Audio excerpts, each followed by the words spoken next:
Welcome to your Daily 5 for Tuesday, January 23rd, 2024. I really did not expect to be doing another 5 about the Vision Pro headset, which honestly is a piece of hardware that I have no interest in. But what is intriguing me about this thing is not the hardware and the platform, none of that. It is the way that Apple is handling the marketing and the promotion of this thing.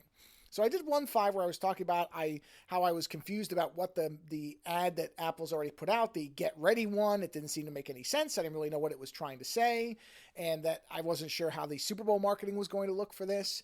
But now there is a second round of promotion that came out right before its launch last Friday, where certain people were giving a limited preview with the headset. Outlets like The Verge, I think Engadget, some other ones, and influencers I'm sure too. I haven't seen them all.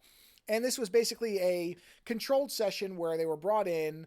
An Apple photographer was the only one allowed to take photos of the session, and those were then used for the publication of their articles.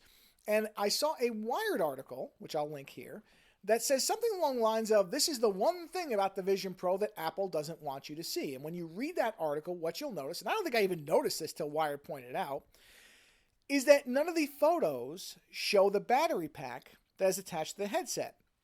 Now, when Apple initially launched this thing, they also obscured to an extent the fact that there's a second head strap that most people will probably need to be able to wear this for any amount of time. And these photos obscure a battery pack that you can find pictures of on Apple's website. And initially you might think, well, yeah, they want to show off the headset as if you can just wear it. But that's a bit odd to me because, again, you can find photos of this battery pack already. I mean, don't get me wrong. Maybe it's just that they don't like the way it looks. It's not particularly pretty, but then again, they still sell that AirPods Max headphone set, and that's one of the ugliest things I've ever seen, and they don't seem to have any shame about that thing. So it's more as if they're trying to sell the idea of this, and again, with this Get Ready commercial, this idea that this is just a headset that you could put on and sort of think it's self-contained. That doesn't make any sense, though, because you would have to know there's a battery pack for this thing. There's no way it could work without it. This is clearly a Gen 1 device. You can see the cable in some of the photos. You just don't see the battery pack itself.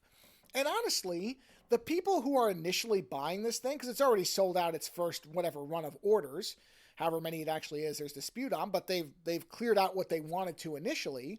And there was never any doubt they were going to, because the people buying this right now, don't forget, this is a $3,500 or north headset that is Apple's first attempt at this thing, where they've already removed some features they said were going to be in it because it is a first-gen thing.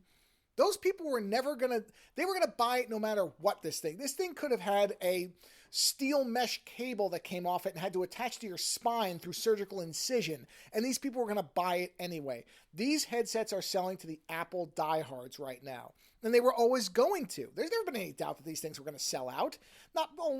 Yes, partially because Apple's limiting how many there are, but also because there is a large pool of people out there who will pay any amount to have the first thing that Apple does of any category. Many people have made an analogy, I think it's a very good one, that this is basically the VR AR headset version of the first iPhone. That it's limited, it's going to have some problems, but that people are going to look at this thing, flock to it, and eventually it may be a transformative product. And I think that's probably pretty fair. So that makes it even more confusing to me the way Apple's handling this. I would almost believe, if I didn't know better, that Apple had outsourced the marketing of this to a company that wasn't familiar with how their products are launched, because it just doesn't feel like Apple.